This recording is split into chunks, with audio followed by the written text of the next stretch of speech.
Good morning, good afternoon, good evening, wherever the case may be, wherever you're tuning in from to this live stream. We're back. It's been a minute, it's been a week, it's been a few weeks, but we're back. I had to get the guys back in before the actual preseason starts because of the disappointment and the disgusting season that we had last season. We all feel responsible.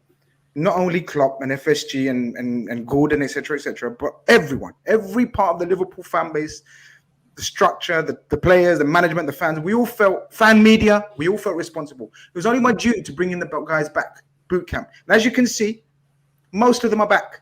There's a couple missing. We won't get into it. We won't single them out. But we are back. Thank you very much for joining in. There's over 200 of you camped in here already. Amazing love and support as always. You already know the house rules. When you go into someone's house, you take off the shoes if they ask you to. We ask you to like the stream when you come into our house. That's our rules. So like the stream before we go any further. Of course, you see the usual faces. I have the refreshed, the shaped up beard, Evan. Not so scruffy looking, Evan. Evan, looks like preseason has done you well. Well, it was such a point of conversation last time of, you know, my facial hair and where you did get abused, basically. Oh yeah, no, abused is a strong word. I got maybe a little slap on the wrist. Is you know, I owe a duty and I owe a debt to our wonderful fans here. So I felt I had to regrow it. No, you look fine. You look absolutely fine. I feel as though everyone's trying to impress our new signing or compete with our new signing, but we'll get onto that. Of course, I've got the James Milner of the channel, but not quite the James Milner because you're still here. So how are you doing? Unless it's something I don't know, you know, maybe I'll be getting my piece. No, you're all right. You're all right. Until December, the transfer window reopens in December, January. We'll see. But now, Connor, you're right. Yeah, good, thanks. Yeah, we obviously done the show on Friday, which was a top show as well. But yeah, it's been a busy couple of days, so looking forward to chat about it tonight. And obviously, I know you're going to introduce Neil, but it's brilliant that he's on the show as well when this breaking news has happened. So super. Absolutely, and of course we've got. Oh God, I'm going to say it, the handsome one, the model of the channel, the high flyer. Been anywhere that you're going to sort of talk about and show off about, get it over and done with now, please? Well, it's so funny you should say that because here we go. Where I have been recently is a perfect segue into today's show because I was in Germany a couple of weeks ago. Actually. Oh, a bit of scouting? A bit of eye emojis around here, there. You know, I can't say I was in Leipzig. I was actually in Berlin. Enjoying myself because obviously it was the holidays and I've already failed the bleep test of pre-season because I partied so hard in Berlin I hardly had any sleep. So if anyone's never been to Berlin to enjoy the club scene, the clubs open on Friday and they close on Monday. So say no more. Every weekend, every time you're on the show, there's been a holiday or something though. So it's that's what I mean. I don't know if it qualifies as a, you know, people have their summer holidays, but it just seems to be a normal weekend. You know, that's Keith invents holidays so that he can go places. That's what I've come to find out. Today I shall have a bank holiday. You know what I mean? Cav, good to see you again. Oh, good, nice and refreshed. I know we ended up on a bit of a low. You know, hope the break's done you well. Yeah, all of that. Yeah, break's been brilliant. Had a couple of holidays myself. Kind of switched off a little bit from football whilst keeping an eye on sort of the transfer murmurings and what have you. But of course, not been on the show for a while. And yeah, I've missed it. And when you put it in the chat earlier that we're doing a REDFELLAS, I instantly was excited. Combined with what we're going to talk about because we've got some great news. Absolutely, importance. But I'm so pleased that we're back now. I was actually excited as well, and I was excited. I'm going to make my special guest feel a bit awkward, but he's the ultimate pro. He can handle it. I've got a special guest, as you guys can see, Neil Atkinson from the brilliant Britain for Anfield rap. Me and Neil first worked. He won't remember because I probably haven't left a lasting impression, but he left a lasting impression. We'd done something for 90 minutes. Shout out my employees, 90 minutes. About 2 years ago. 2 years ago? No, 3 years ago. No, I think it's pre-pandemic. The pandemic wrecks your head, so it's probably 5 years ago now. 5 years ago. Yeah. And he left an everlasting impression on me. I have often told people that he doesn't even know all these guys. This is going to make him, he's always off screen. He was telling me how pink he looks. He's probably going to make it worse now. That's what I do on Football Carnage. I make people feel even more uncomfortable. But he's actually my, I'd go as far as saying inspiration in the fan media work, especially in the Liverpool fan media world. A fantastic Liverpool speaker. If you don't already know him, where have you been? If you support Liverpool, it's an absolute honor, privilege to have Neil. And it's the odd thing is I've been bumping him into games, away games, presentation, award ceremonies, all sorts of things, and never, ever, ever did we ever think about sort of speaking on a show together. And then I just happened to message him yesterday, WhatsApped him, and he said, "Yeah, sure, fine." And I was like, "Yeah, sure, fine, let's get it on." Neil, it's an absolute privilege and an honor to have you on Football Carnage. That's very kind indeed. Thoroughly kind from top to bottom. I'm very pleased to be here as well. I like the fact that the comments are going off early, which is great to see. And we've picked a good one, because how could you not be excited this weekend? I can't even keep up with your comments. And thanks for the rest of you to help me. Evan and Conor, I'm looking at you. Thanks for bringing up the comments while I've been busy. Absolute amateurs. We've got a professional with us, and you're absolutely letting yourselves down. But it is what it is. Grizz, while we're on the subject of sappy stories and things, I have my own and Neil, I've been wanting to tell you this story for quite a while. Okay. In summer 2016, you and the Rap did a California tour to follow Liverpool's preseason, and you came to San Francisco and you did sort of an event at a bar in Haight-Ashbury. And so me and my dad signed up. We were going to go. We made the trip out. It's only about an hour away. And they wouldn't let me in because I wasn't 21. So really, yeah, no, it was a kind of a funny situation, because Andy Heaton comes out to see what all the fuss is about, and I tell him I can't come in. He's like, "Well, I'll have a word with the bouncer. I'm gonna go figure it out." He comes back out. He's like, "Well, the bouncer said you still can't come in, but I'm gonna hang out here with you, and they're gonna open the windows so that you can listen through the window." So I listened through the window with Andy Heaton, and then Gibbo came out to say hi as well. So that's my amusing story of following. Absolutely brilliant. But if we come back to San Francisco, you are now over 21. That you've got the beard of a 50-year-old. Well over 21. Yeah. Okay, excellent. So we may well be. We're looking at October, in all seriousness. So maybe in October. Lovely. It's all so mad at the minute, but me and Craig gonna have a big chat second half of July and see if we can confirm an October trip. Amazing. Looking forward to it. Yeah. It kind of segues into sort of, well, I'm not going to talk too much about my New York trip.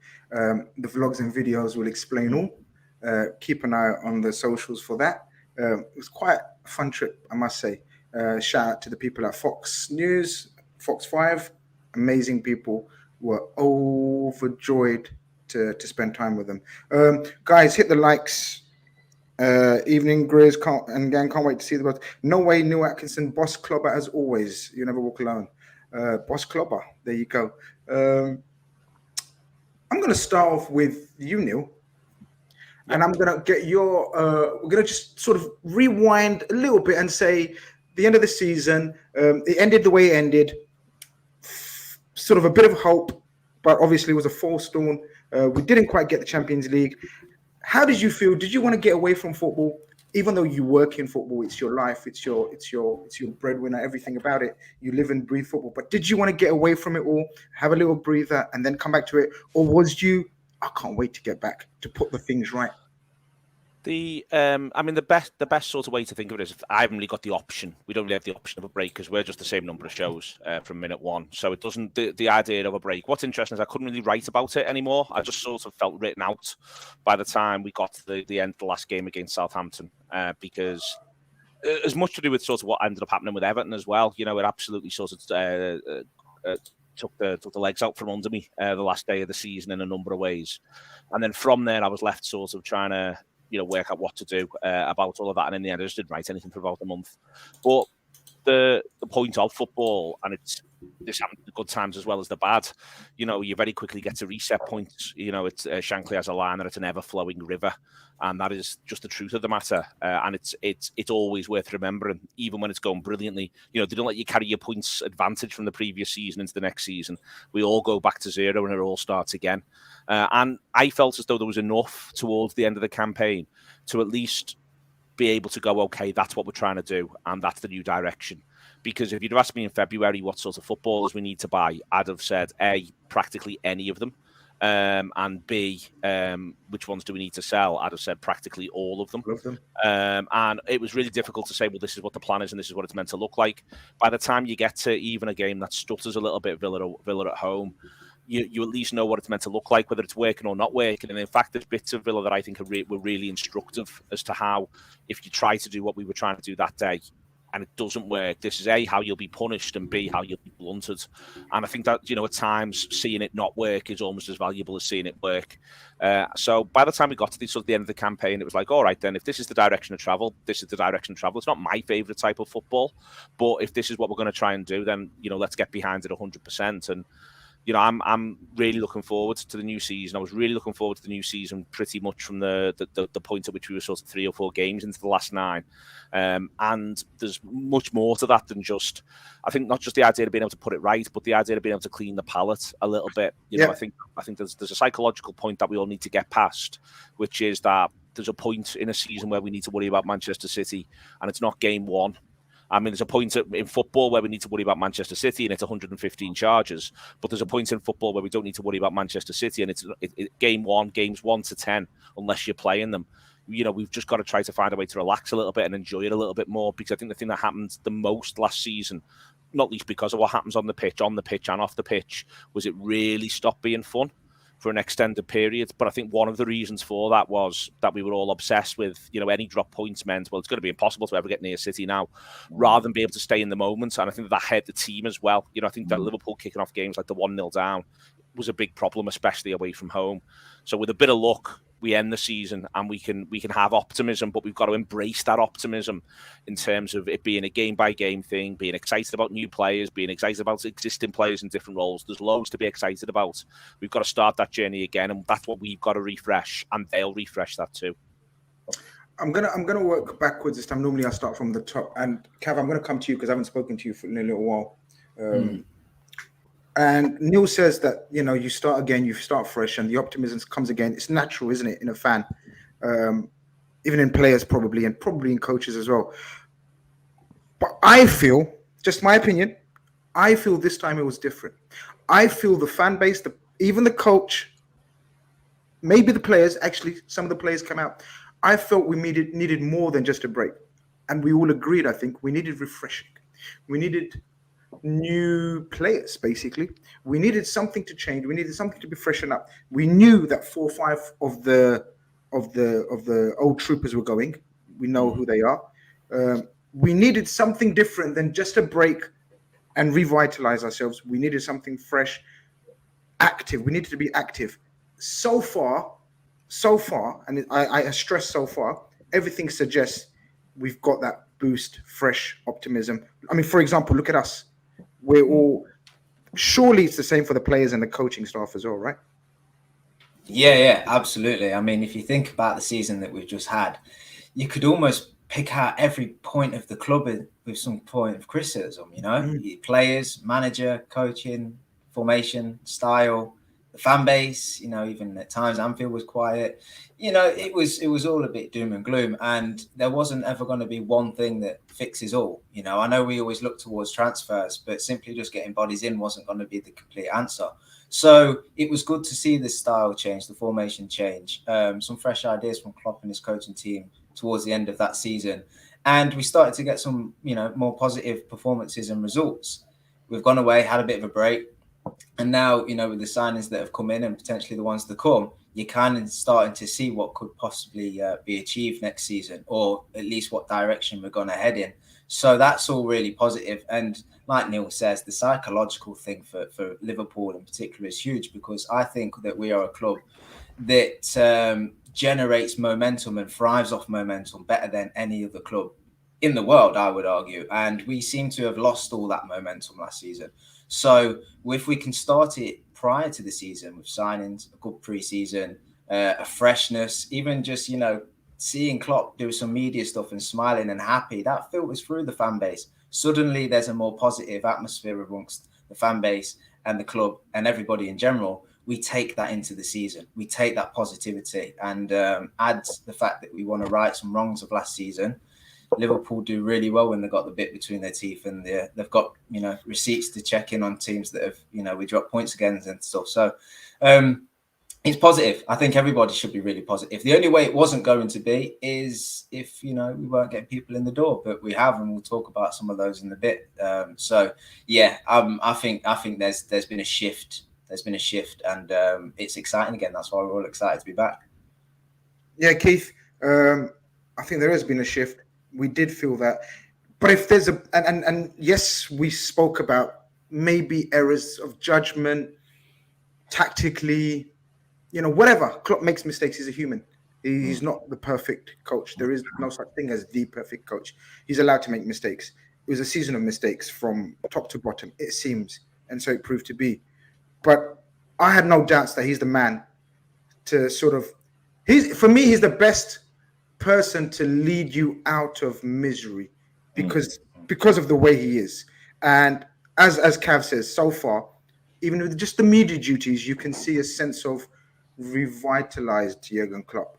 And let's not be fooled by his smiling and giggling.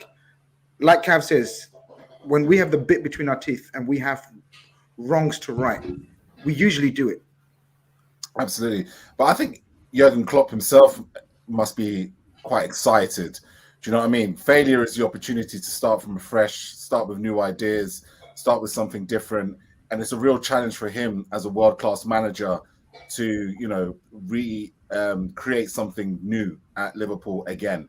You know, a lot of comparisons gets made between Jurgen Klopp and his time at Borussia Dortmund. And I feel that's a bit unfair because unlike at Borussia Dortmund, where he was just losing his new players left, right, and centre pretty much as soon as they blew onto the scene, at Liverpool, he's had the majority of his best players for a good amount of time, enough time to be able to win big trophies, get things over the line, and build a culture of success at Liverpool, which has in part allowed him to then rebuild and sign players that are, you know, some of the most exciting players in their position to come in and fill the void and build and rebuild again. So I think for Jurgen Klopp, it's probably the most exciting time because he gets to prove once again why he should be considered as probably one of the greatest managers in this era, right? Irrespective of the fact that he may not have always been at the right club at the right time to stat pad a whole bunch of trophies. What he's been able to achieve over the last 21 years of coaching has been truly remarkable. And I think we should never lose the fact that absolutely, a manager like him, there isn't many managers like him in the market today, period, unless we're going to look and get someone like Pep Guardiola in the club. And so, you know, yeah, it was rubbish the way it all ended. But you talked about Klopp being ruthless.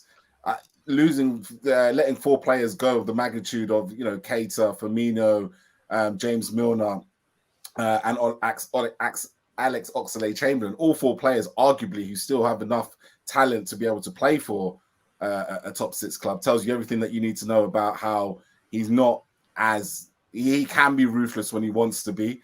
And I'll be really intrigued to see how far this ruthlessness goes before the end of the transfer window. Conroy, I was thinking of asking you a really serious question, but I've just got this to ask you. Yeah, I think it's this is from the last show on Friday. It was because I think the lighting I've got right now, my eyebrows are quite faint, but I can confirm and have confirmed in the chat they are here. They are there. I've not had a stag night prank going wrong where they've shaved my eyebrows. So are they any good? What are they? What are they? Any good? Yeah, your eyebrows are any good? Do they keep sweat out of your eyes? Have you put suntan lotion there? Are they functional? Is what I'm asking. These eyebrows, or are you carrying them? They do a job, Neil. They do a job. So, yeah, but listen, Enjoy Is the that chat. the purpose of eyebrows? I mean, look, I don't mean to Yeah, say... yeah. That they're meant to. So basically, if you sweat or anything like that, it's meant to. The theory is it's meant to make sure that you don't lose the. You don't get that whatever negative sort of stuff into your eyes, so your eyesight always remains strong. Mine are shite. If I put suntan lotion there too much, in no time at all, I'm blinded. My eyebrows. I'm not gonna lie, guys. My eyebrows are fantastic. Yeah, they really are. I have been sort of like weirdly praised about for my eyebrows. I've never wondered why, but now that Neil's explained it, yeah. Oliver says Grizzlies and build the podcast adventures. Hulk, we know who Hulk is. Who's Bucky? Who's Tony Stark with Edith? Who's Hercules? Who's Thor? And the young Peter Parker. Yeah, work out yourselves. Who's who? I'm low maintenance. I could be any, and that would be okay. But if y'all want to assign me one of the more flattering roles, I won't say no. I give you Tony Stark, to be fair, man. Oh, lovely, lovely. Yeah. It's because I'm the stat guy. I like numbers, isn't it? Yeah. I guess talking of stats or whatever, we'll get into the stats, and we would get into, obviously everyone wants to speak about exciting things, new players, signings, everything else that comes with preseason and transfer window opens. Evan, we bored the shit out of the chat about what we need to do and when we need to do it and how active we need to be in order for us to have this optimism that we have now, the belief that we have now. We needed to trust the whole process. Has the process started off really well for you? Are you expected? Are you surprised? Did you have this much belief? Belief is a funny word in relation to the transfer window. I would say that I had faith that the club are going to continue to pick out the right sort of profiles for what we need. I think we all could admit that we would perhaps hope that the succession plan was further along at this point, and we could make cases that Liverpool should have put these wheels in motion perhaps in recent windows. But I am feeling extremely content with where Liverpool are right now. I mean, if you look at how we sort of started off the off season, getting Alexis McAllister through the door, a guy who you could make a case was a top 5 midfielder in the league last season, for 35 million in this market. It's harder to start off in a better way. So I think I have faith in the restructuring. I have faith in the rebuild. Some people are perhaps a bit more skeptical because they say perhaps the one thing missing on Jurgen Klopp's illustrious resume is he hasn't had the sort of mass scale rebuild at a club before. I am completely at peace with the fact that Jurgen has talented people working around him to help him through this process. It was never going to be all on him to get these sorts of things done. So I'm feeling very good about the rebuild, Grizz. And admittedly, I was feeling very content about the rebuild even before David Ornstein chose to rock our worlds 72 hours ago. So, yeah, I'm feeling good right now. Conroy, enough about your eyebrows. We've got someone who's got fantastic eyebrows walking through the door today. I think we've signed an absolute star. What's your thoughts on Dominik Szoboszlai? Yeah, no, I think, Grizz, to be honest, I think it's a very good signing. I think on top of what we said the other day with regard to positionally, what position he can operate, what formation. I know we'll probably go into that in more detail, but good chance it will be right centre mid of the 3-2-2-3, or however you want to say, a 4-3-3 with Trent coming in the box midfield, be ahead of Trent. And I feel like he's got a lot of attributes similar to why we're looking at Mason Mount, especially he can play out wide as well. And then sometimes in that formation, you saw that last year that Henderson did end up out wide in the right-hand side quite a lot. He's got good strengths, good dribbling ability out there as well, not just his long-range shooting. I think as well, additionally, because I know we went into it the other day, we discussed it, I think for me, what I've seen with the official announcement is for him to take the number 8 shirt. Now, I'm not a big guy on numbers and stuff for players. I think it gets far too overblown and we just want to celebrate for celebrating's sake sometimes in football.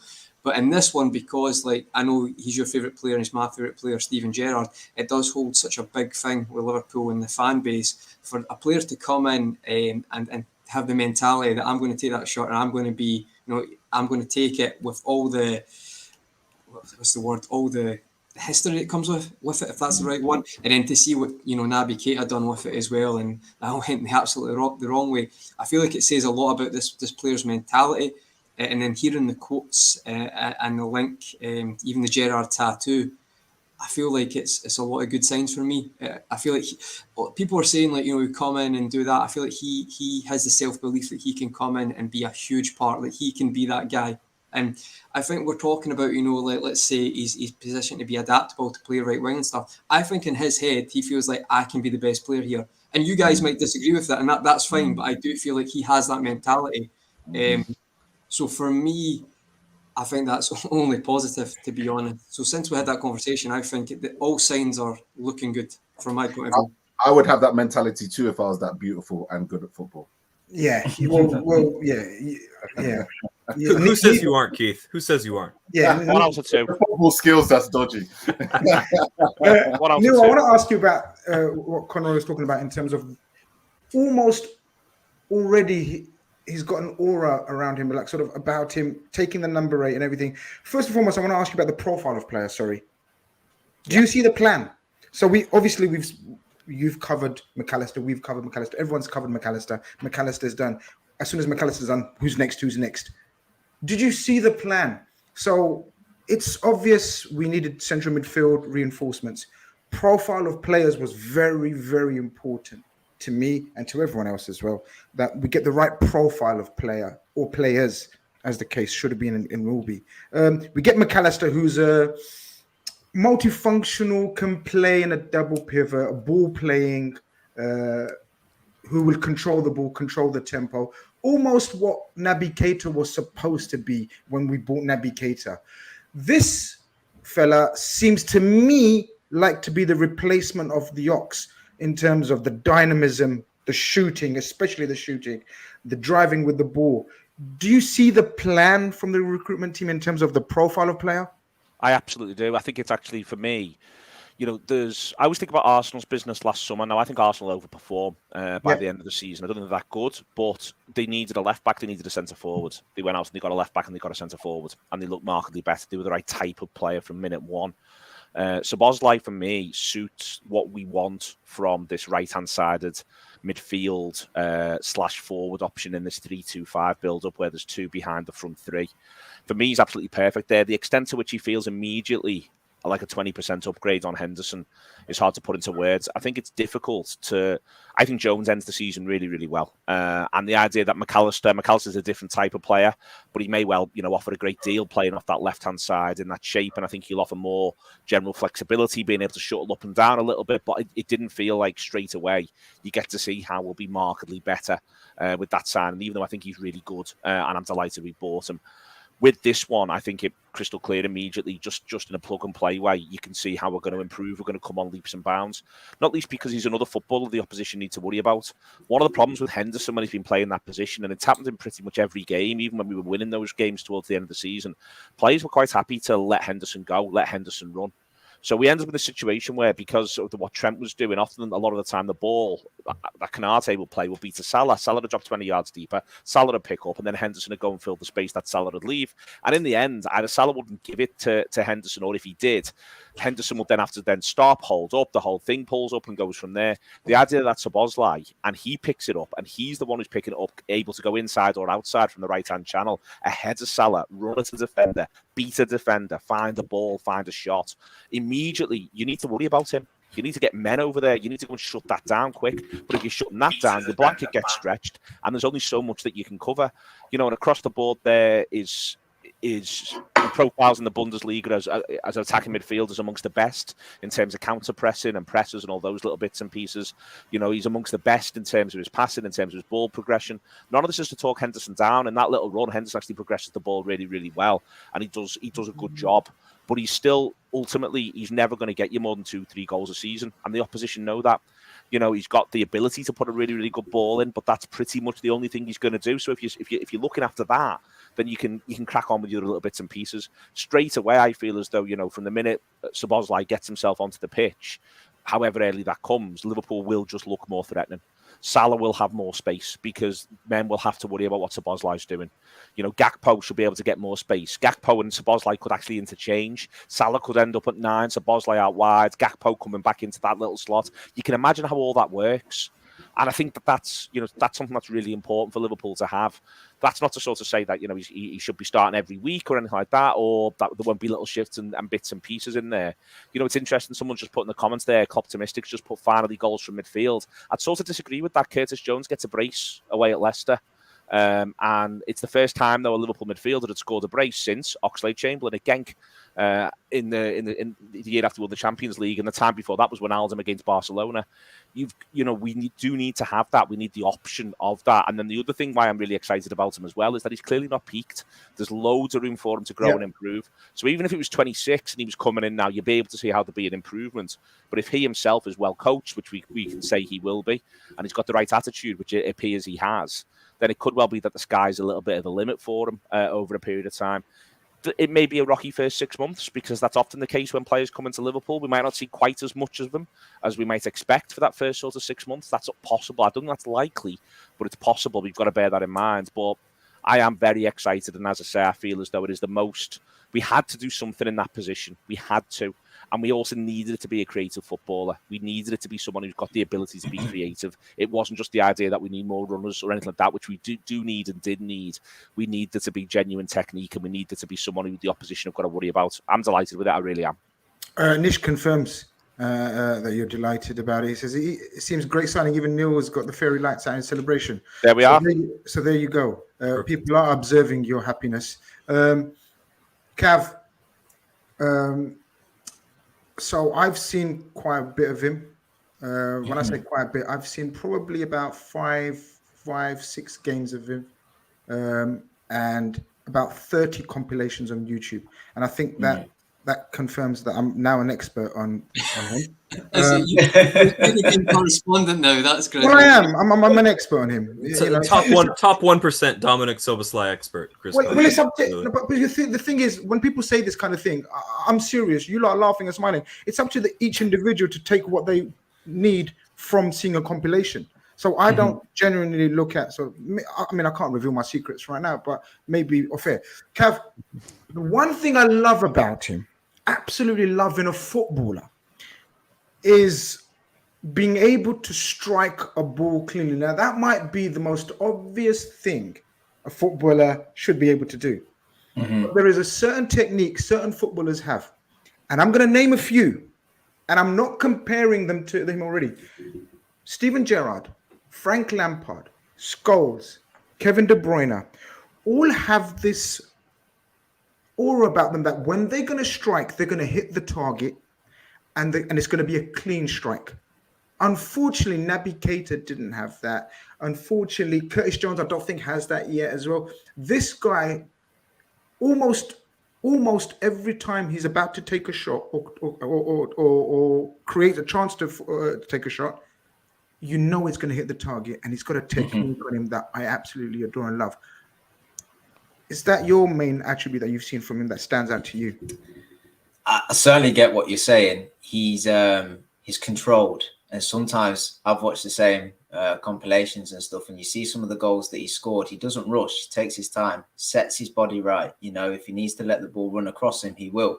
And like you say, he really takes care in making sure that he hits the ball correctly. And all of those guys that I've mentioned, the likes of Lampard, maybe didn't have other attributes, but one of his attributes was he took so much care in that shot because he knew that is the key part of the whole process.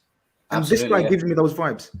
And when you see a player take the time to make sure he hits the ball correctly, it demonstrates his intelligence. It demonstrates his awareness as well. He's not rushing everything, and that's, it shows confidence as well. You look at some of the compilations, you're like, oh, someone's going to nick it off him. But nah, he's just managed to get that shot away and hit it right. So it shows that he's got a football brain on him. It shows he's aware of his surroundings on the football pitch and this and that. It's certainly a standout attribute, but I was doing a bit of research with him, and Neil touched upon a lot of them, to be fair, brilliantly well. But I think He does this. He does this. Cheers that, Neil. You've left me with nothing, to be honest with you.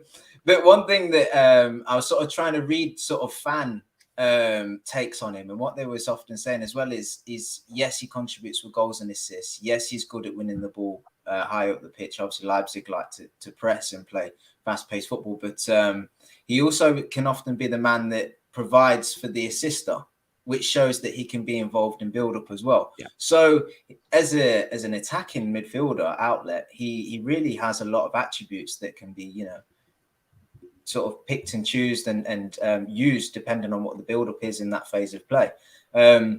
He spent time playing out on the wings as well. I think he was sort of put out on the left wing for a while because of his striking ability. Obviously, he's right-footed and he'd cut in and use that technique that we just spoke about to sort of get in on the goals. He's played out on the right and in the midfield. So he's clearly a versatile player, which could be a key thing when, you know, Salah goes off to the AFCON and we need somebody to occupy that space during that period as well. So, and we know that Klopp likes these players whereby, yes, they've probably got a position they prefer to play in, but they can be put into other positions as and when, you know, and with more and more games coming throughout the season, that's going to be even more crucial to have bigger squads and more versatile player.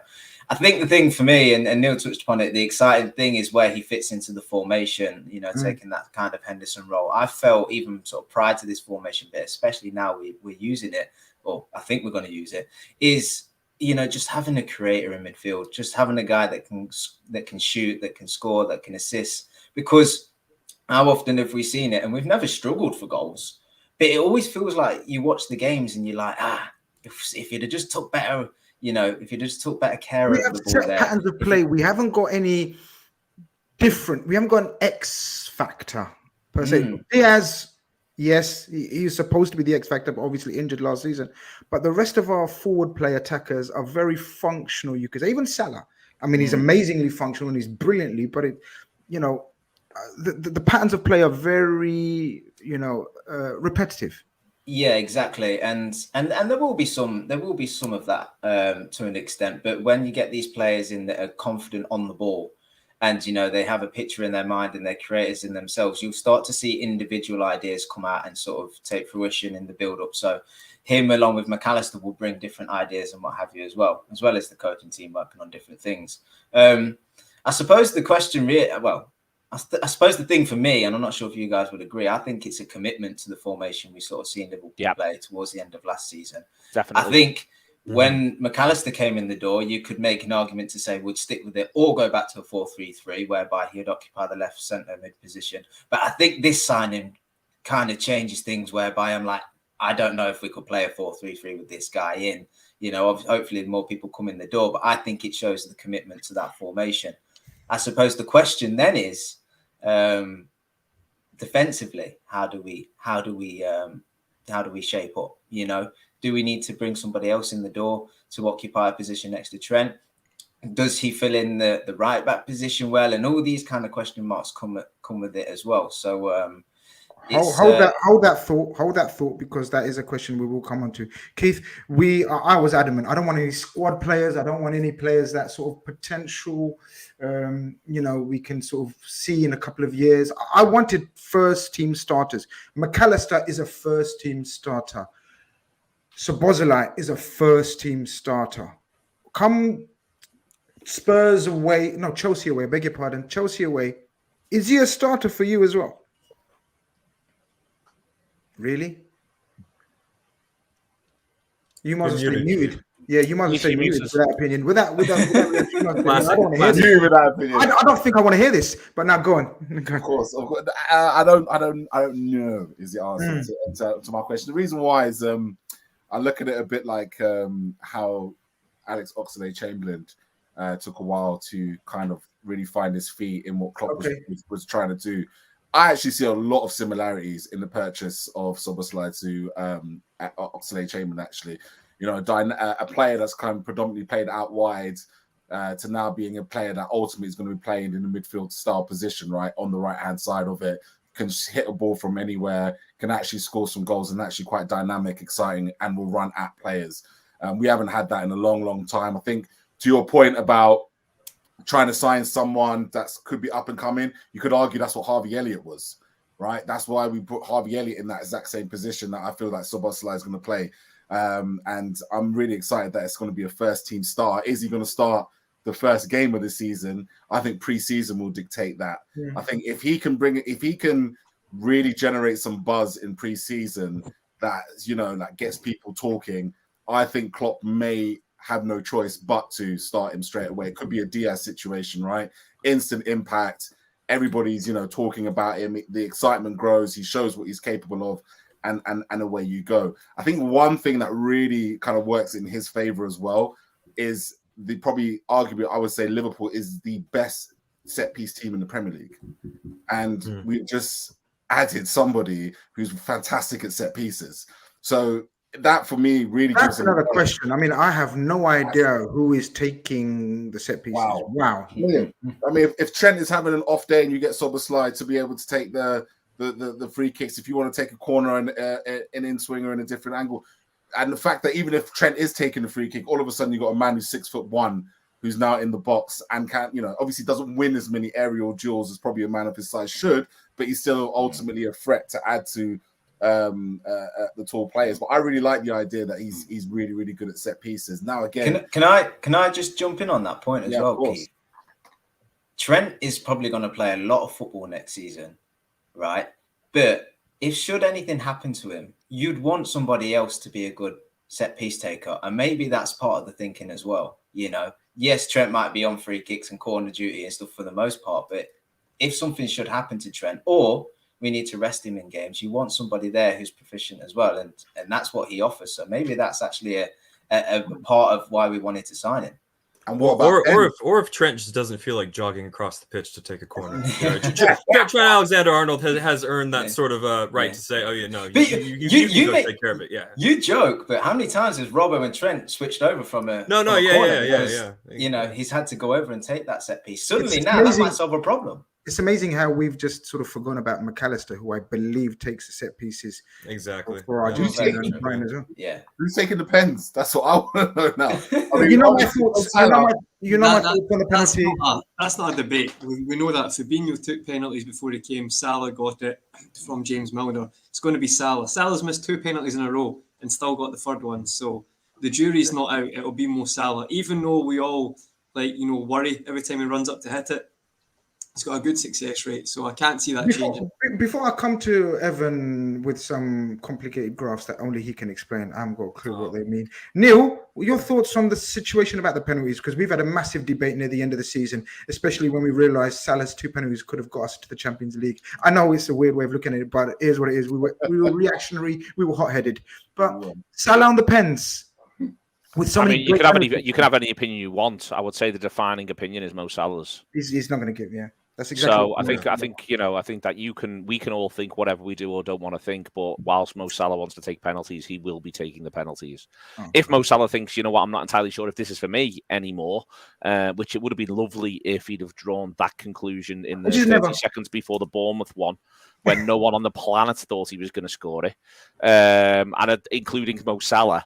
Then that would have been helpful. But as it is, I think we need to acknowledge the fact that one man has part of why he is still at Liverpool is he's got a very distinct set of records in mind. And he's not going to become Liverpool's 3rd highest ever goal scorer by letting Alexis McAllister take the penalties. By giving up penalties, exactly that. Guys, don't worry. I've got all your super chats saved. I'm just trying to sort of bring them in when they're relevant to what we're talking about. So appreciate that. Smash up the likes. There's nearly 950 of you in here, but the likes ratio is quite poor on a day like this. My God, get the likes up. Evan, in terms of what is this guy about from your statistical side of things? Before I bring up the stats, and I just want to speak more to just like the eye test, my opinion of it. You guys have already touched on everything. I agree with pretty much everything that has been said about Big Dom. One thing I just wanted to add, though, just on a personal level, I've always had a thing for athletes who have more than the required amount of size and athleticism and strength for their required role. So You think of, you know, Magic Johnson, 6'7", he's a point guard, but he's as skilled as anybody else on the floor. You think about Kevin De Bruyne, whose best attributes are obviously technical attributes, but at the same time, he's got the motor, he's got the engine room, he's got the pace. We saw that with his goal against Arsenal. You think of Yaya Toure, a guy who's just pure silk, just everything he does on the ball, and yet he's stronger than faster than anybody else in his prime as well. And for me, Szoboszlai fits that description a bit. He's got a bit of a demonic top speed.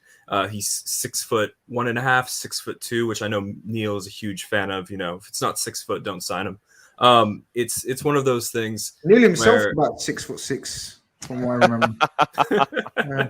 That's one of the reasons why I look up to him. He didn't, you know, that's the story. Yeah.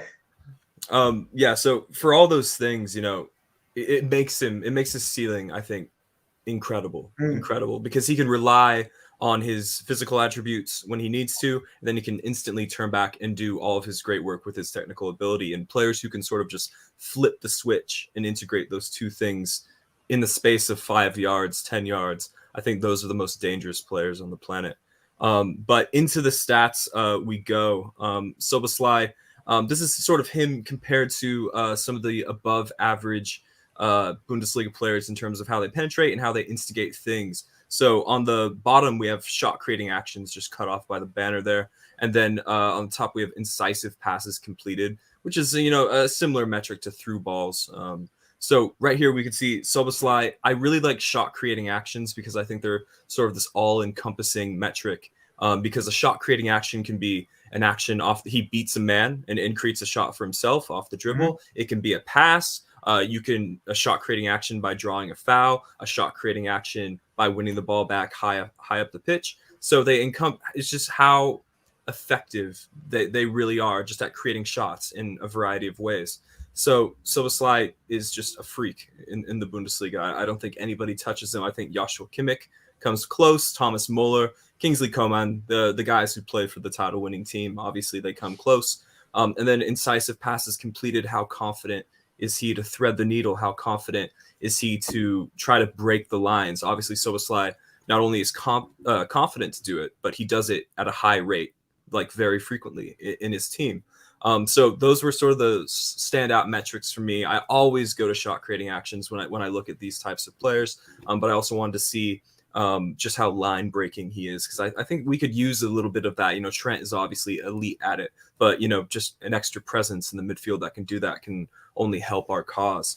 And then I have progressive pressers. As you can see, this is progressive actions, which is another one of those all-encompassing metrics. Anything that involves the player taking the ball towards the opponent's goal is a progressive action.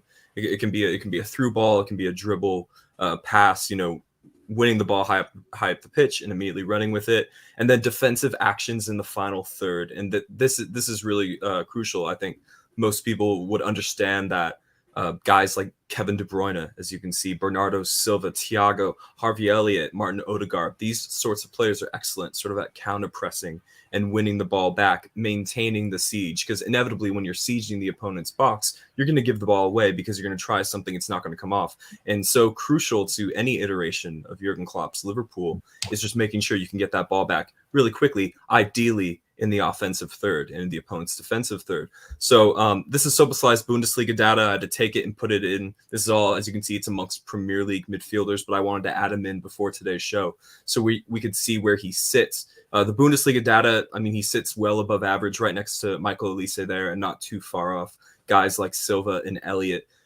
So there's obviously comparisons to Kevin De Bruyne in terms of the athleticism and the technical attributes and just sort of how he profiles and trends. Szoboszlai, I would be shocked if after an extended run in Liverpool's first team, he's not right up there with guys like Silva, De Bruyne, Thiago, even further than, you know, Elliott, of course. Yeah, I'm just blown away because, you know, obviously I'm not a purely a stats nerd. I do like to trust my eyes as well, but the numbers trend towards a really, really effective player, Grizz, and I'm really excited just by everything I've seen during my statistical deep dives. Conroy, are you impressed with all that? statistical stuff, as well as the eye test. It seems like we have got quite the player for quite the fee. In this day and age where Mason Mount just went for the similar amount and double the wage, obviously reliable journalists informed us that we were interested in Mason Mount, but obviously very clearly not at the numbers. This one makes all the sense. A younger version, 22, captain of his national team, plays in a variety of roles, and the stats and the eye test to back it. Have you got any issues with the price or anything before we move on? No, absolutely not. I think Evan's point about that was a really great statistical graph there, both of them, Evan, as well. Though the for us to play the way that we mentioned, we've not seen a rebuild from Klopp. But to be perfectly honest, you very rarely see anyone with opportunity to rebuild in football nowadays. The years that Arsene Wenger and Alex Ferguson, they're long gone. Let's be realistic here. But with regard to that, what we do know is Klopp can win, and he's been successful, and he's been successful playing a certain way. And those strengths that Evan just mentioned, but the ability to press like that, to suffocate teams high up, that's what he's been good at. And I feel like we've all accepted that. Other things not being as great, you've seen last season, there was other factors, but that, that main style and tactic has worked. So I think, again, just to add to Evan's statistical graphs there, I thought that really adds to that point as well. On the price, I think it's definitely, you mentioned age, you mentioned potential, eye test, what he can do, it's all there. I think it's a very good deal. I would also like to add, you mentioned the Mount one, Grizz, but it actually got me thinking the other day. Now, I'm not saying he's going to be KDB. I'm not saying that at all. But do you know what? If you don't say it. Why not? If you don't buy a ticket, you can't win the raffle. Now, when KDB was bought from Wolfsburg, the arrogance by certain journalists and media to think they knew better. I mean, it's quite an infamous clip now when he's probably, people argue he's the best midfielder ever in the Premier League, but he's definitely in the top 5. And that signing at the time was looked at with a bit of disdain, like it's not going to work out, it's far too much. That was £50 million, and I think that was maybe 7 years ago, 8 years ago. Now, at that time, there's a good example there that there is a lot of similarities. And if it's half as good as KDB could be for us, and it's not, I wouldn't say we've ever had someone like that. Like KDB can rescue games for City. He's the difference a lot of the time. He is a big game player. I know there's a few clips going, but he absolutely has that impact on the team. He's the difference. Player of the year 2-3 times. He is that. So for me, when you mentioned that was 50 million, and that's only 10 million pounds less, and that was looked at the time with it's far too much. I just feel like with the way inflation's happened, prices in general just went through the roof. I think it's an absolute great deal, to be honest. And I feel like he could hopefully be our difference maker. Now, again, I'm not getting far too hyped too early, but I just think, to me, he's got something about him where he feels he can be that guy. He can be the difference in crucial games, and I think he relishes that from what I've seen. I was going to say, Neil, already he's shown that he's walked in and he's taken the number 8 shirt like, he owns it. He loves it. He's spoken about sort of his hero being Steven Gerrard. First thing first, does anybody know if that quote from Steven Gerrard, is that a true quote? Is that a fake quote that he's got tattooed on his arm? Anybody know? Well, I thought that the story about the tattoo itself was a bunch of nonsense, and then he just talked about it today, and I was like, oh, okay, well then that actually makes a ton of sense. I have no idea if Steven Gerrard actually said that, so I can't answer. Oh, interesting. He has now, he has now, because he's going to say it now, isn't he? Yeah, there you go. But Neil, do you see this? I think he's got it. I think he's got this hero, savior gene in him. I think he's the kind of player, he plays like that for his country. He's the main man of his country. Again, loads of confidence from Salzburg, the Salzburg to Leipzig move. And Liverpool, now to Liverpool. Confident he wanted. No Champions League, no problem. I'll get you there. Jurgen Klopp wants me, no problem. Number 8 shirt, give it to me. So far, everything suggests that, sometimes the shirt can be too heavy for the player. I don't think it's in this case. I think it's unlikely to be. It's, without sort of heaping too much on him, but I think you can say similar things about Gakpo. I think you can say similar things about Nunez, in terms of a certain type of mentality where it does feel as though they want to come in and they want to really impress and be dynamic. It doesn't always work that way, or it can take a little bit more time than you might want. But I'm very, I'm enthused about that. But I'm also just enthused by the idea that, they'll all be looking forward to the first day of pre-season training. They'll all be looking forward to seeing what this kid's like, all the players, and he'll be looking forward to impressing them and seeing what they're like as well. And I think that's that's just our point, really. And I think the idea of the refresh, the key part of the idea of a refresh is that it refreshes the idea of the whole journey. These lads, they're all in it together. McAllister, Szoboszlai, and Curtis Jones, Trent in his new position, Gakpo, Diaz, Nunez, even Jota to an extent. Yes, Jota's had a good Liverpool career so far, but there's still that idea of wanting to win one of the major honours that you can win and be part of all that process. And they've all got that in front of them, and they've got a good set of guides because they've all been there and done it once already. I'm excited about that bit, and I want them to want that. I want them to want their version of the Liverpool story altogether, because then it becomes part of our story, and I think that'll be the absolute business. And I think the other thing that these signings are doing, in quite an important way, is I think it'll actually help get more out of the existing footballers who are there at times by putting the pressure and the onus on them a little bit less. I think that there's, for me, in the 2021-22 season, there is no shadow of a doubt that the physical impact of the number of appearances both Fabinho and Henderson get does them in moving forward. Absolutely. Hopefully now, the idea that, once all the signings are completed for a period of time, you won't feel as though they've got to be playing 2-3 times a week. I think Virgil suffered in the first part of last season from playing 3 games a week at times. I think he really suffered from it for the first time in his career, probably, and maybe might not have entirely understood what was happening to him himself. And I think that's the other bonus, because you've got to find silver linings in clouds.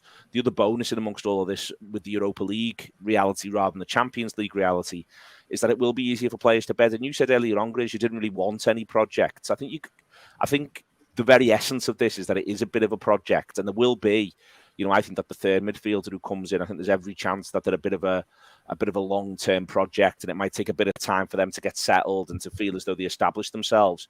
But it's actually quite straightforward to do that for Liverpool for the next 6 months. You're guaranteed 6 Europa League group games. You're guaranteed at least 1 EFL Cup game. You're guaranteed at least 1 FA Cup game.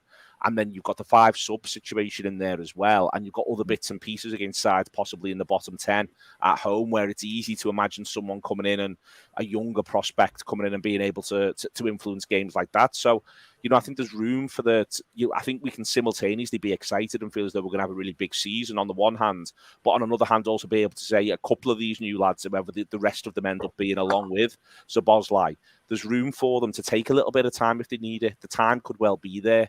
And that's the other thing about, to go back to where we started this conversation, the other good thing about the back end of the season is that it makes you go, okay, well, if we see a bit more Curtis Jones than we might have expected for the first 6 months, well, that's absolutely fine. We know that Curtis is capable of this list of things.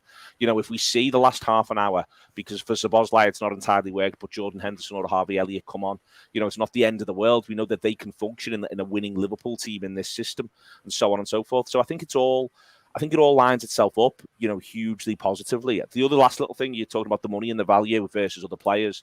Mount, it sounds as though has gone in on at least twice, if not 2.5 times the wages that Szoboszlai's getting at Liverpool. It looks like Szoboszlai's wages, to me, what's been reported, feels very similar to Alex Oxlade-Chamberlain's reported wage. And I think we've seen in the past, one of the issues Liverpool have had is that, the wage bill, it's not out of control. I think it's actually very controlled. But what it ends up doing is it ends up soaking up a lot of Liverpool's ability to function. So I think not having footballers coming in on outrageously large wages in the first place and then looking for a preferential contract extension, I think it puts Liverpool in a stronger position. I hope we are in 2 years' time talking about a contract extension and twice the money for Szoboszlai, because it'll mean he's been a massive success. Absolutely. But I think for now, I think Liverpool trying to free themselves up from the idea of paying out 360 million a year in wages a little bit is no bad thing. And I think that this is another reason why it's a good signing when you take the whole package, when you have a look at the whole package rather than just the idea of what the flat fee is. I think I asked, who gives a shit what I asked, but my opinion was that I want us to be smart in the market, back to being the smartest club in world football, back to being the most cleverest, back to being the most shrewdest.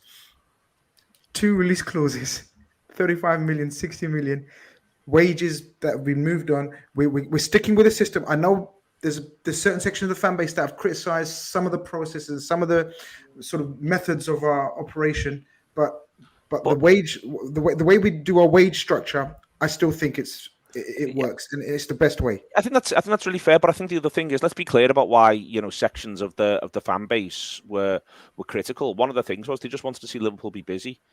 And I think you can get too bogged down in the idea that transfers are everything, but simultaneously you do need to sort of refresh and change.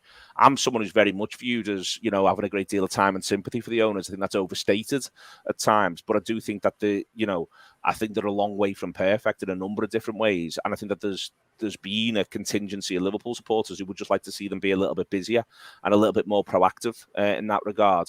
And I think, and I've always thought, whether I agree with it at every moment or not, it's a perfectly reasonable position to have. And it's not one that, I think in any direction, I think sneering at people because they don't want the club to be owned by an overseas investment fund. On the one hand, you shouldn't be sneering at people for that, but sneering at people because they like the club to be a little bit busier in the market. Well, let's not sneer at that either. I think that I think you've got to, there's arguments as to the best way to run Liverpool Football Club. For me, I can listen to a range of those arguments. My main issue is I do not want to be owned, even in part, by a sovereign investment fund of another nation. This project is about Liverpool, the city of Liverpool, and broadcasting it in a worldwide sense. We'll sports wash the city of Liverpool, please, nothing else. That's what I want more than anything else, versus, how you make those decisions within there and how that's going to operate. You can make a coherent argument. I would disagree with it, but that you don't improve the Anfield Road because it might impact your cash flow in terms of getting players in and out. You can make that argument, and we can discuss that in honest terms, as in good faith terms. I think that's an important thing to be able to do when you're talking about the football club. But in essence here, I think it's absolutely perfectly valid to say, you want them to be busy. I don't want them to finish here. I want them to do 5. I'm pleased this weekend, and it's good that the second one's in. And he's also going to be in on the 8th of July or the 12th of July, because the manager's not going to have Curtis Jones and he's not going to have Harvey Elliott in that period of time, because they're at this under-21s tournament. If they do Romeo Lavia or Kepa and Thuram, they won't be there necessarily on those first days either. It's worth pointing that out. But I want them to do, I want them to continue to commit to this, because I want to enjoy the refresh of the journey first and foremost, more than anything, and hopefully that's where we are, and hopefully that's what we've got to come. And I think in amongst all of that, what there doesn't need to be, we don't need to decide to draw lines and find divisions. I think the idea of us looking at 5 exciting new footballers who will all be under the age of 24, or at least 4 of the 5 of them under the age of 24. 4 of the 5 of them coming to join our merry band for the next sort of 5, hopefully 10 years, and hopefully success within there. It's only something phenomenal to be excited about. It is, absolutely. And I think one of the key elements of that is the age. And I think, again, we used to be known to be ahead of the curve.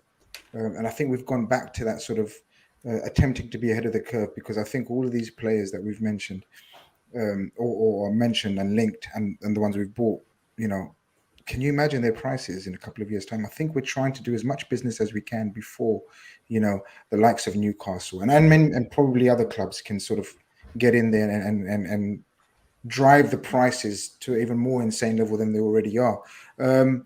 Just a couple of super chats before we touch upon what Neil talked about in terms of what else needs to be done now. Anybody know the new chant for Domi to the tune of Alive, Empire of the Sun? Anybody know this? So a rendition? I only know Walking on a Dream by Empire of the Sun. I didn't know they had another niche. Record. All the best getting that going on the cop. Really? George to play it first, and we'll see where we end up. Good luck with that one then. So that's a no-go, but I appreciate the super chat and support. Thank you. That's a deep cut right there. Absolutely. Dylan says, with Szoboszlai done, we need a DM like Lavia, more get a centre back and go back for Thuram at the end. Greedy, but we need Lavia, Thuram and centre back in my opinion. And then we're going to join that with what centre backs are we looking to get, lads? Delwyn says, can't see myself going for getting Colwell, because of Chelsea asking too much price. No Gvardiol due to City, going to sign him. Cav, it's a great start, and it's got us excited, and it's got us doing a show again, which is the first basis of of excitement. Like we actually didn't want to do a show for a month, but it's got us excited. We're doing the show again. What needs to be done for the rest or the remainder of the window, in your opinion? Okay, well, I think what the signings have given us is the idea that we're gonna continue to press further up the pitch, press in numbers, and try and win the ball higher pitch which we're used to seeing and has brought us success over the years.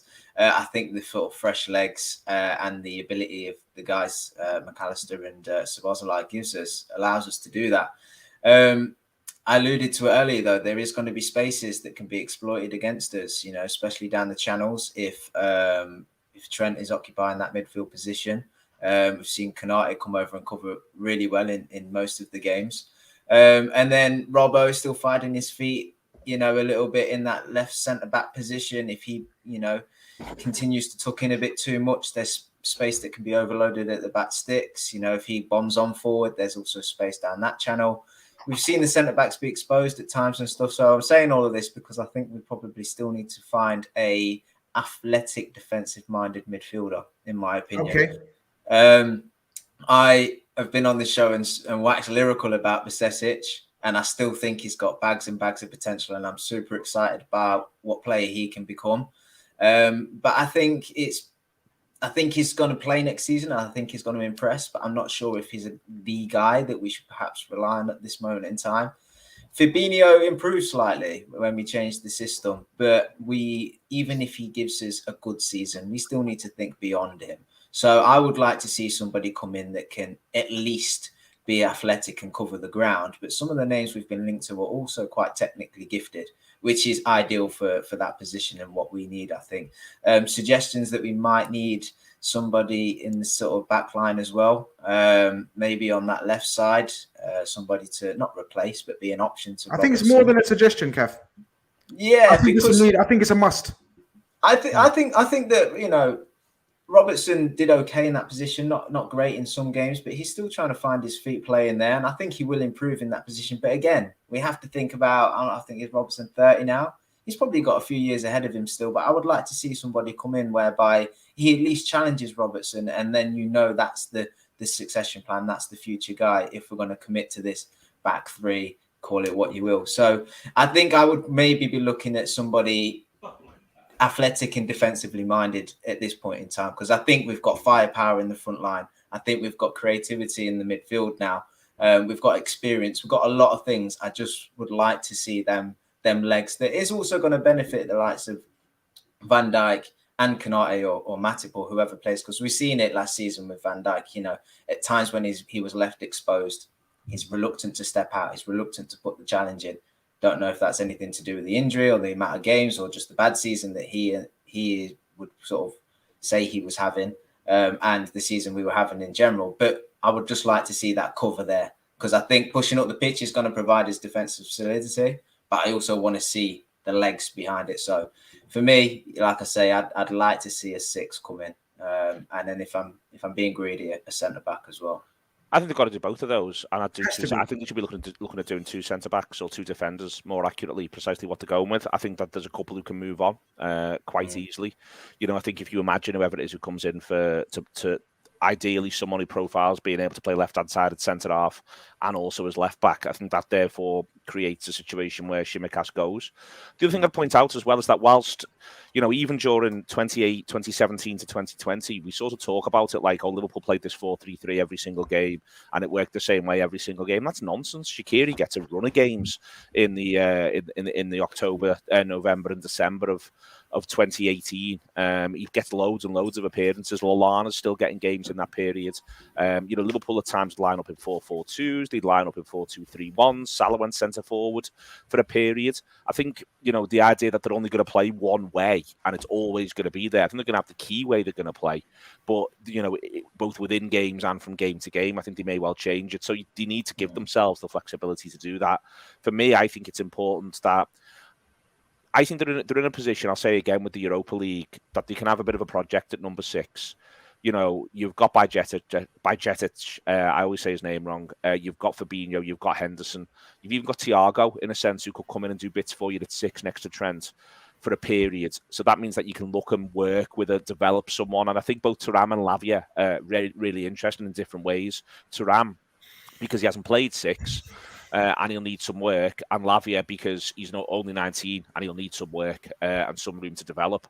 But I think you've got the room there to spend 6 months on that be working behind the scenes, as happened with Fabinho when we first signed him. Exactly. And then be ready to go, bang, there you are, as happened with Robertson when we first signed him. I think there's a little bit of room in there to do that. I'd love them to have a look at, there's loads of names I'd love them to look at on the left-hand side. There's Mickey van der Ven, who's off-linked.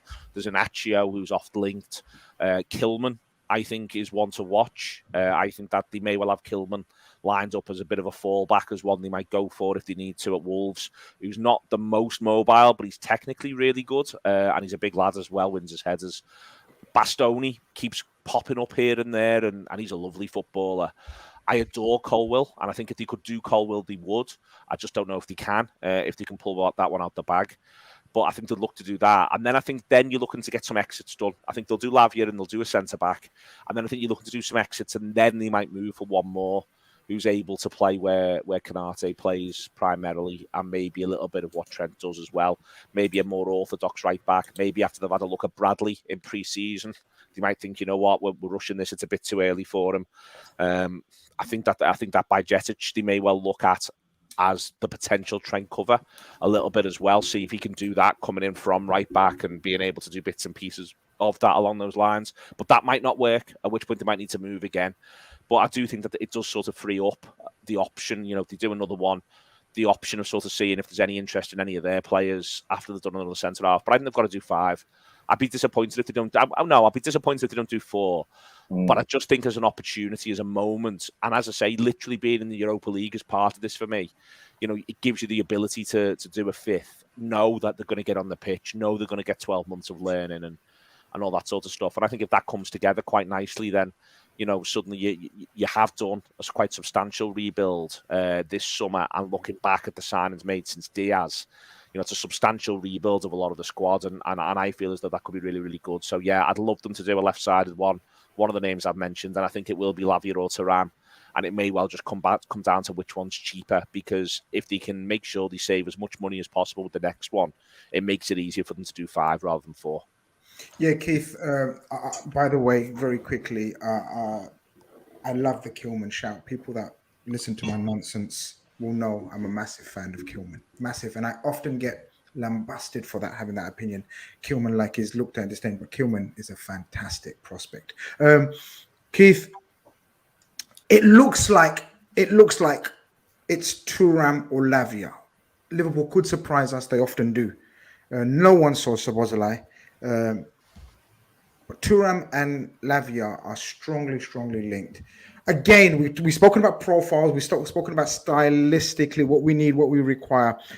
I was of the opinion we need a ball carrier, a ball player, and a ball winner. We have we have the other two. The ball winner is still, I'm not sure about. We have the ball winner. Lavia is a ball winner. Thuram is pretty much an all-rounder that can do pretty much everything. One's a project. I believe, and you guys know this, I believe we have a deal in place for Thuram if we choose to execute and go and sign him. Can we do both? So, to be honest, I can't see us doing both. And this is really interesting because I think there's two ways I'm thinking of this. The first thing is when we were discussing about our owners. Sorry. 3-1 to Ukraine. Yeah. Wow. Yeah. We will soon find out if we are who we will go for. Sorry. I'm so sorry. Yeah, absolutely. Yeah, the one side of me thinks to myself, our owners, we've spoken about them, and you've spoken about how smart they are in the transfer window, almost to the point of being mad geniuses. And I think sometimes they become so inflamed and engulfed in their genius or the way that they like to approach transfers that it becomes a level of value, right? So when we find a player and we see that the value is there, we will execute it like that. But when we start to hum and har about the values of certain players, that's where I get a bit concerned about whether we will execute on buying 2 midfielders if we need to overcompensate, as opposed to having maybe the 1 midfielder and then looking around and seeing actually which midfielder do we choose for value. So I would hazard a guess to say that it's probably going to be one of the 2. I've been banging on about the fact that we need a ball winner in that midfielder for some time. Do you know what I mean? Someone that's really defensively minded, someone that can, in this ever-flowing change of formations that Liverpool are going through. The idea that we're the only player that we've relied on for the past 5 years is Fabinho to effectively do that job. It's not fair on him, is it? It's just not fair on him. And we've criticized him and lambasted the man. And sometimes you got to think, like, fucking hell, putting those timely challenges after 5 years probably get a bit much. I think he needs competition. I think Bajcetic is young. I think the injury that he picked up may have alerted the club to the fact that we're pushing him too fast, too young. Right, and actually, we need to protect him a lot of the times, and maybe we should be going back to playing him in, Europa League games here, League Cup games there. He's brilliant. He shouldn't be a regular, no chance. Shouldn't be playing week in, week out. And actually, I think there should be somebody rotating with him. Lavia fits a few bills for me. He fits the homegrown quota, which I think is going to be hugely important in the race for all these players. He fits the idea of him being a project. The only thing that I have a question mark over is that price. And I think that FSG will do go some way to try and knock that down. If they can knock that down, I think it's Lavia. If not, I think it's Thuram purely for the value going into it. My other concern is the centre-back position, really, because one thing that we've got to remember about FSG, I'm sorry to put a damper on things and maybe go in a different angle, is if we can't shift players, we don't really sign the replacement for next year, right? We very much if Gomez and Matip stay at Liverpool, I can't see us signing a centre back until Matip leaves on the free next year. That's my personal opinion. It's a bit like the Oxlade-Chamberlain, the Keita, and the Milner situation, right? The club everyone in the fan base was really pushing that we needed to do these midfields, start this rebuild last summer. We didn't. January, we didn't. In fact, probably the summer and January before we were calling for it, but we couldn't move players on. So that's where I think the big question mark comes in, or whether Klopp kind of sits on the laurels after he gets his midfielder and continues with Gomez and Matip. So I probably want to put a little bit of a different spin on it. I agree, Neil. I think 5 signings would be incredible, particularly in centre back, where we need the refresh because we've got players that have picked up big injuries, have been at the club for a long time. That you almost argue, have they got much left in those legs that we've taken away for the past couple of years? But I think that really comes down to if we can shift a few. So Lavia for me is what I would like. I think he fits the bill, but the price tag is too high. Thuram's a really elegant, beautiful player, but again, I don't know. It's all going to be about value. These owners are really obsessed with value, probably more than any other owners that we have. They will, they didn't buy Dom Szoboszlai because, we just threw 70 million euros. They looked at the value when they were trying to get Mason Mount, and they realized that for half the wages and the media rights and all that kind of stuff, we get this player who's pretty much the same thing. That was a FSG move to a T. So, yeah, that's my opinion on it. I think it's going to be really about value. I think that there is a slight difference in that. I think that there wasn't a market for a couple of seasons for Keita and Oxlade-Chamberlain. There didn't appear to be one. You look at where Keita's ended up. Chamberlain still hasn't got a club at the time at which we're talking about this. I feel as though there would be a market for Matip and Tsimikas. So hypothetically, I think there'd definitely be a market for Joe Gomez if Liverpool were prepared to take the homegrown risk on that one. And also, simultaneously, I think that you can... there's an argument. I wouldn't have any issue whatsoever if the club decided, if they'd gone out and bought another player, that they facilitated an exit for instance, Matip, where there's no transfer fee, even though he's got a year left or a very, very low one. Because first and foremost, he's on a lot of wages, but also secondly, he's been a genuine, legit, full-scale Liverpool legend. If there is the feeling he's thinking, well, I'm 31, I want to get some more games in my career from now until the end, and it's not going to be here because... I do feel as though he is the one who, he does well at West Ham away. I want to be really clear about that. But he is the one who I feel as though it's hardest to envisage exactly where he gets his games at this point, and especially if Liverpool sign one more defender. So I'm quite, I think that things can be done. As I say, I think it is different. Literally, Tsimikas left backs, there just aren't enough of them knocking around, full stop, who've got a certain level, a certain profile. I really struggle to see, where Tsimikas' games come from, especially if Liverpool sign a left-hand sided centre-half who can also play left-back, and especially if it's a younger one who you're looking to develop. You do not therefore pick Kostas Tsimikas for almost any type of game because the developmental time, the pitch time matters massively. So I'm quite I think it's, I think it's, there's opportunities there for Liverpool, I think, to shake it up a little bit more. Now, you've still got to make it all work, and you've still got to make it all, you've got to make it all add up, and you've got to make it all sort of work with reference to the number of games the players are getting. I feel as though someone said earlier on, do Lavia and Thuram. I feel as though that's just one too many. I think it's both one too many in terms of getting them all pitch time, but I think it's also one too many in terms of projects to be cracking on with. Let's be clear about this. We all want to see Liverpool break 90 points again next season and have a whale of the time in the Europa League. So you can't, you don't want to do one too many there. And my other thing on this, though, is, I think Rodri's incredible. I'm boring about how good I think Rodri is. I think he's absolutely incredible. I don't think Liverpool, someone before, I think it was Total Eclipse in the chat, mentioned, Liverpool should maybe go and get Amrabat. And I quite like Amrabat as a player, but he's a million miles away from Rodri. So if we want to work a way that we're going to go toe-to-toe, not just this season, but in seasons to come, with the team who've got the best number 6 on the planet by a distance, we're not going to go and buy one off the shelf. Who's ready to challenge him for that. We need to develop someone. We need to develop the position. We need to allow the position to change. We need to work our strengths and how we use that position different to Manchester City, and how we use a player different. I think we've got to bear that in mind. I just don't think there's a plug and play solution to number 6 for Liverpool. I think in loads of ways they've sort of got the best one already in Fabinho, if they can get him back to what he's been in the past, while developing someone who's ready to genuinely challenge that mantle, because that's how good Rodri is. There's no clear player you go in and go, well, he's the second best one and he can become the first one. Rodri's so clear there. I think you need to have a bit of a plan and a project rather than just lump in. And I just want to come in real quick.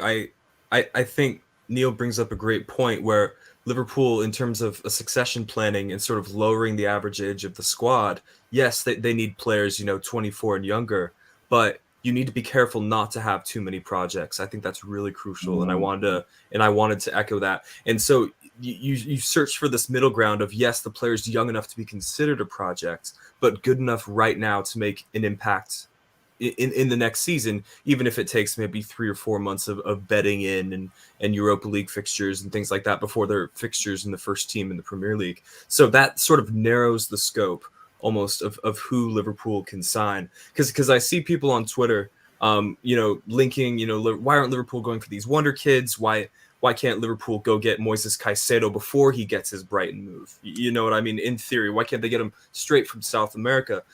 At Liverpool's level, you can't have too many projects. You know what I mean? You're already trying to create a pathway for guys like Curtis Jones, for guys like Harvey Elliott, Stefan Bajcetic, because you need to show them and the rest of the footballing sphere that we can create routes for teenagers if they're ready. And so I think that makes the scope of who Liverpool can sign a little bit more strict than perhaps people realize. And I do think Liverpool should make a signing at left center back as well. I wanted to touch on that, and it does become difficult, like most of you have alluded to, where Kostas Tsimikas games come from. Because if the argument for getting a left-sided center half is based around perhaps the fact that Andrew Robertson, for all of his quality, is a bit of a square peg in a round hole in this 3 at the back system, then Kostas Tsimikas, all due respect to him, a lesser version of Andrew Robertson, where is he going to play, and how good could he possibly play in this shape? Now, I think the benefit of keeping Andrew Robertson and trying him out in the system is just because he's Andrew Robertson and he possesses a certain amount of quality on the ball, tactical nuance, experience, intangibles, all of those wonderful things that we've come to expect from him. And I do think Andrew Robertson will get better, with a preseason under his belt, at understanding his role in this new system. But if the money is there and the ambition is there to go get someone who would be, a circle peg in a round hole, if we could get an out-and-out left-sided center back, then absolutely, I do think Liverpool should. All these names that you guys have mentioned, Inacio from Sporting, who I really like, but again, that's another release clause. Is that potentially too many release clauses in one window? Colwell, I think he tops my personal list, but Chelsea, although they've shown that they're willing to sell to their rivals, is that perhaps one too many? Obviously they have to keep an eye on the homegrown quota as well. So Thuram, Lavia, I do agree with you guys. Right now, it seems to be that it's going to be one or the other. I could make peace with either or, because in Lavia, in the out-and-out 6, I do think there's an argument that Liverpool could use that, because Liverpool seem to have depth in terms of these forward-thinking midfielders. You know, Curtis Jones, Elliott, Szoboszlai, McAllister. You know, you still have Thiago in the team. So Liverpool have depth in these areas, but do Liverpool have a natural backup to Fabinho that can be relied upon? You know, Pacetic is pretty raw as things stand. Thuram, one thing I will say about Thuram that I don't think has been said yet, in his 4 seasons at Nice, he's had 5 different managers, and he's been a mainstay in each system, in each ethos, and he's played a variety of roles in the midfield. Not too much game time at 6, as you guys have said.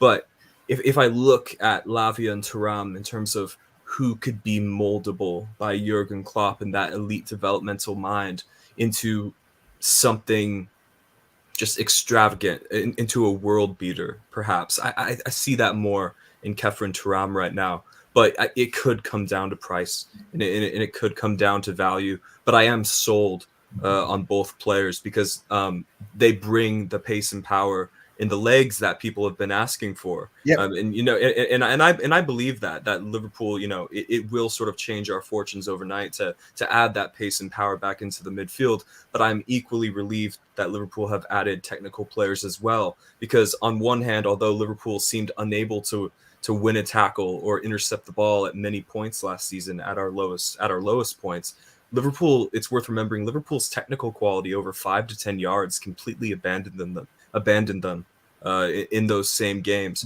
So retaining retaining the possession makes you a better defensive team.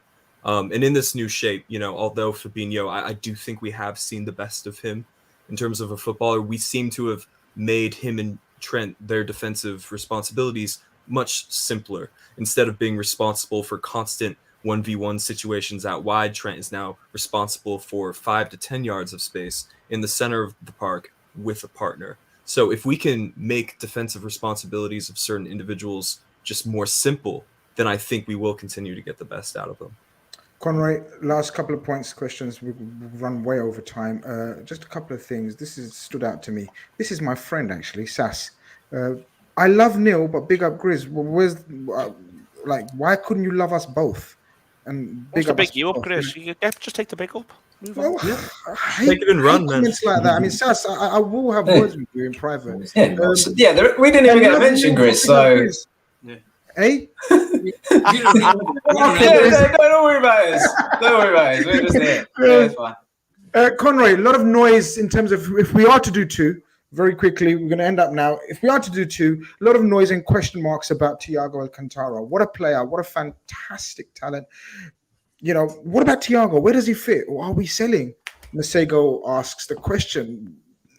Is it a question? Should there be a question mark around the talent that is Thiago Alcantara?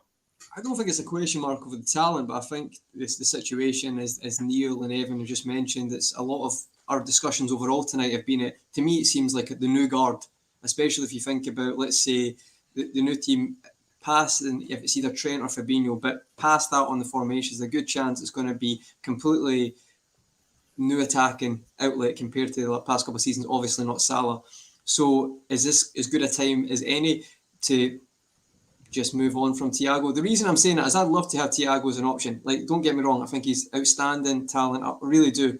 But if you're looking at it from his point of view, I think it was Neil you mentioned, or it was Grizz you mentioned Thiago on Europa Leagues. If I'm Thiago Alcantara, do you think I'm going to settle for playing on Thursday nights for Liverpool? That's the only game time I'm getting, or cup games, for the career he's had, instead of, let's say, moving to Saudi for a big money move, or going somewhere else where he can enjoy the end of his career? For me, from that point of view, I think he would leave. I'm not saying that will be the case, but it has kind of went quiet on Thiago. A lot of the talk has been about these players come in. Yourself, Chris, has said Mac 10, McAllister starting, Szoboszlai starting. There we go. Nearly butchered that. But they 2 are starting straight away. Trent in the box midfield with either a Fabinho or, as we mentioned, a Thuram or Lavia. Well, tell me, guys, maybe I'm wrong. Does Thiago start in this system? Is there a place for Thiago? I think when fit, Thiago Alcantara is still by some distance the best midfielder at the club. No problem. That's not the question, though. Yeah, that's not our Answer my question. Yes, I think Thiago's ability. And where? I think Thiago would play ideally in the holding pivot with Trent, because I think his defensive work is underrated, and I think a guy with his experience. You're asking for trouble in this Premier League, my friend.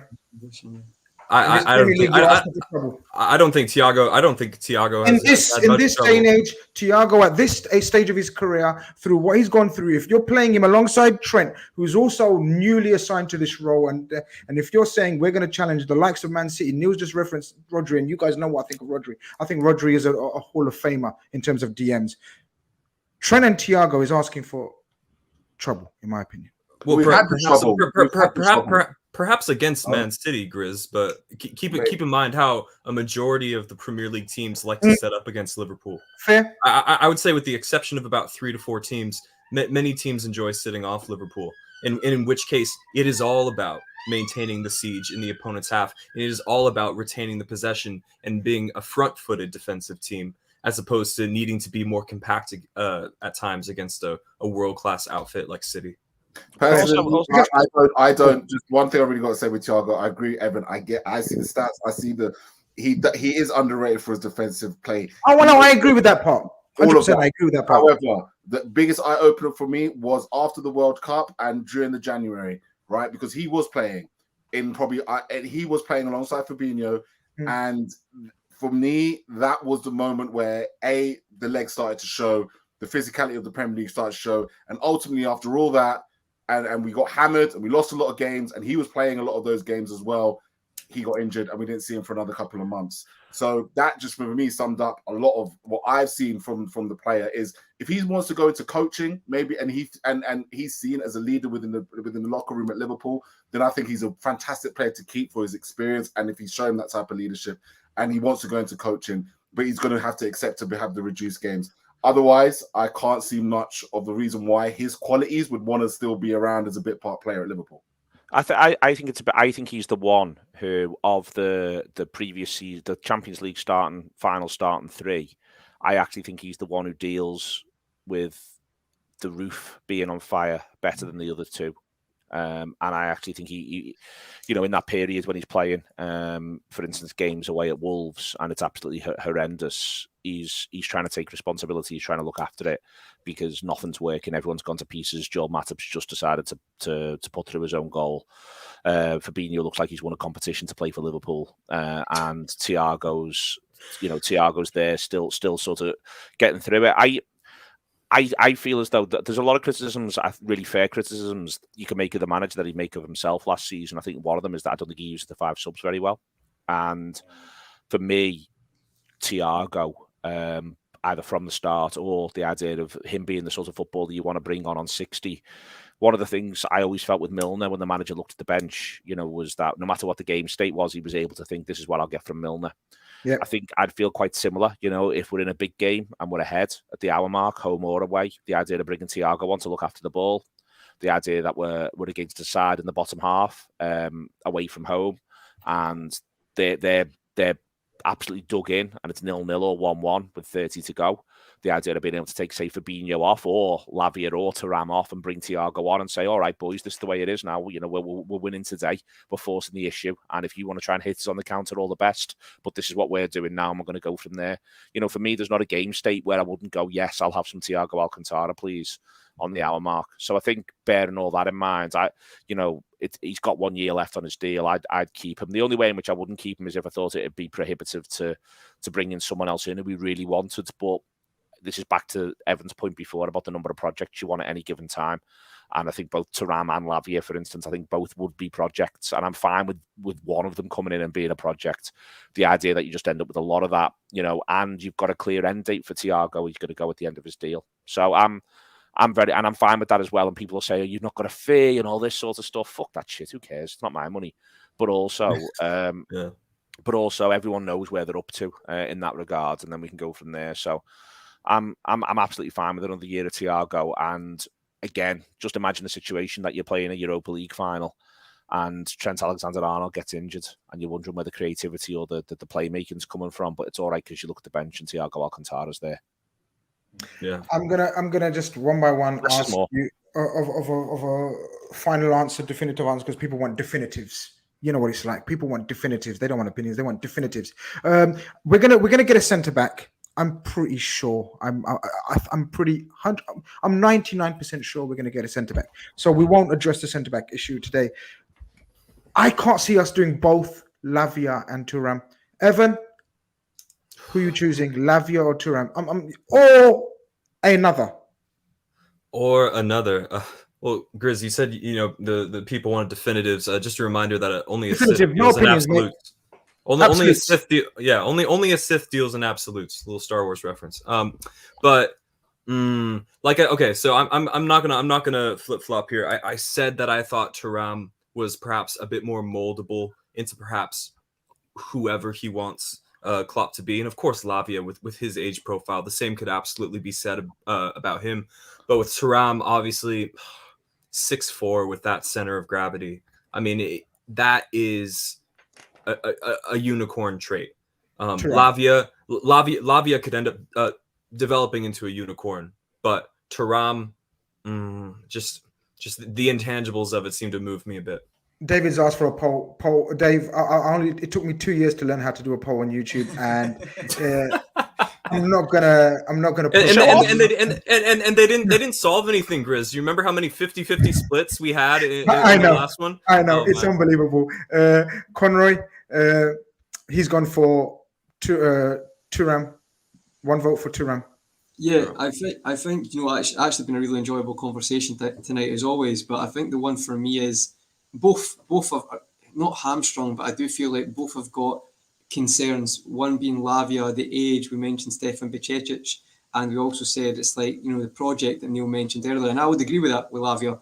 With Thuram, I feel like again it's a project to a certain extent because you're putting him in a position he's not operated in. However, I feel like it really struck me was Neil's point about Rodri. Now, I think about Rodri, what I want to mention earlier is people tend to forget that Rodri didn't start well at City at all. Absolutely. Fernandinho to come back in, right? People forget this all the time. It's not as if they just bought him in and he's suddenly amazing, but it's not a coincidence that how good he is, and he is unbelievable. Like I think if you don't rate Rodri, like I just don't think you see the game away because he's absolutely. But because of that, and this conversation tonight, it's like with Thuram's ability technically, if you manage to make him have that ability as a DM, but still have that technical ability, that incisiveness to really allow us to operate and challenge again, I'm probably siding between those two more on Thuram because I feel like his ceiling is higher. And I think Evan kind of summed it up probably in last 10 minutes. I feel like for me, I'm more on that side now. To be perfectly honest, Chris, I think we both agree. Right now, I'd still prefer another DM who's fit for purpose, DM who's a bit older than Lavia, but it just doesn't look like it's going to be Two for Thuram. But I love this comment. Absolutely love this comment. Give Conroy a Scottish option and Thuram, Lavia, McGinn, and suddenly Conroy will change his mind. You weren't even equal him again. Look, people can't handle him again. Look at Kane. Rodri couldn't handle him. Keith, Lavia, Thuram. You're on mute as usual. Of course you are. Yeah. Oh my gosh. You've been on holiday, and you're still on mute. Still on mute. That's amazing. You didn't want to hear what my actual choice was. You know how much I love Declan Rice and how upset I am that he's okay. Yeah, we're past it. Get over that now. Get over the Declan Rice. We spent 2 years, manifesting that it didn't happen. So get over it. Yeah. I was thinking long and hard about it, and Conroy, I think you've convinced me the most actually to change my answer. I think Thuram, if you can mold him and activate those elements of being defensively minded. I've seen the way he moves around the pitch. He still likes to get into the positions that likes your Joneses and your Szoboszlais like to get into, right? He likes to drive with the ball, but if he can learn to, turn around and look behind him as well as he does, and maybe not even look behind him, but what I love about Rodri so much is the way that he can just destroy passing lanes just with one move. He's always in the right place at the right time, just as that ball's being tried to be played. Sometimes it's stuff like that, which Fabinho was so good at for so long. If you could train that in Thuram, I agree with Conroy. He's got a higher ceiling. Cav, that's 3 for Thuram. Well, yeah, not to jump on the bandwagon, but I also would go to Ram. understand. Nobody likes a contrarian, Cav. Good job. I understand the fact that he's not a natural six as such, but I like the idea that we could mould him to be one, but also maybe interchangeable with McAllister if he's playing out on the left, so they can interchange along that left side. And I'm talking in particular in game. You know, phases of play whereby if one of them finds himself carrying the ball in advance of the other one naturally drop back and occupies that position, because we've seen McAllister play in a slightly more deeper role. So I'd just like for us to have the guy that has perhaps more rounded abilities and see that relationship really build, especially if Robbo's going to continue to play on the left side and continue to help in the build-up and the attack, especially if you've got a Diaz out on the left and stuff. I want the relationship on the left side to be fluid. And I think when you've got all-rounded, technical, good footballers as well as athletic, you can achieve that. So I would go with Thuram. That's a shout there. Thuram reminds me of a young gullet, James MK. No pressure. No pressure. Wow, no pressure there, son. Neil, Lavia, Thuram. I think they'll buy Lavia, and I'm quite agnostic on the two. So, but I think they'll buy Lavia. People are asking about a poll. I actually did do a poll on Twitter. These are the results of the poll. Do I need to zoom in? Lavia. So, wow, close to 9,000 votes. About 5-6 hours ago. And these are the results, guys. Tighter than us. Make of that what you will. I don't know what to be fair, Grizz, you didn't give any of us the option for both. So I mean, the people have that option. You made us do an ultimatum. Based on that, we're assuming. Then let's just say the 35% that said both would have been. Let's just say split. Yeah, Lavia wins just. Interesting. Look, it's going to be an interesting week. I think, especially with Thuram being knocked out of the the Euros, it's going to be an interesting summer. It's started off magnificently for us. It has to end magnificently for it to be a total success. We don't want any. We don't want the bare minimums done. We want the maximum that can be done, because why not? It's the opportunity to do it. We're in the middle of a rebuild, a refresh. Of course, I want to thank you guys as usual, the usual Red Fellas. Thank you very much for being re-energized and waking up and replying to my messages. I really appreciate that. Thank you all. And not replying to your messages, Chris. No, they totally ignore and blank at me. It's quite. To be fair, Grizz, you're blowing up the group at 3 a.m. Pacific Standard Time. In my defense, I was at a nightclub. All right, Keith, you've all been to nightclubs. Listen, you're in a nightclub from Friday. You've just explained from Friday night to Monday. So when the fuck do I text you? Keith is in Ibiza or whatever. He's in Berlin. Do you know what I mean? I took off seriously. Yeah, but listen, guys. I'm joking. Fantastic contribution, of course, as always. Neil, a special thank you to you. I know how busy you are. Everyone knows how busy you are, but we really, really appreciate your been great. You having a chat, all things Liverpool, because that's what the Red Fellas do. The season. Absolutely, this is what the Red Fellas are about. We speak about our beloved Liverpool. Varying opinions, different opinions, all done with respect, humor, and love. This has been the Red Fellas Sunday night. I think we're back. We're hoping Liverpool's back. I think everything's back.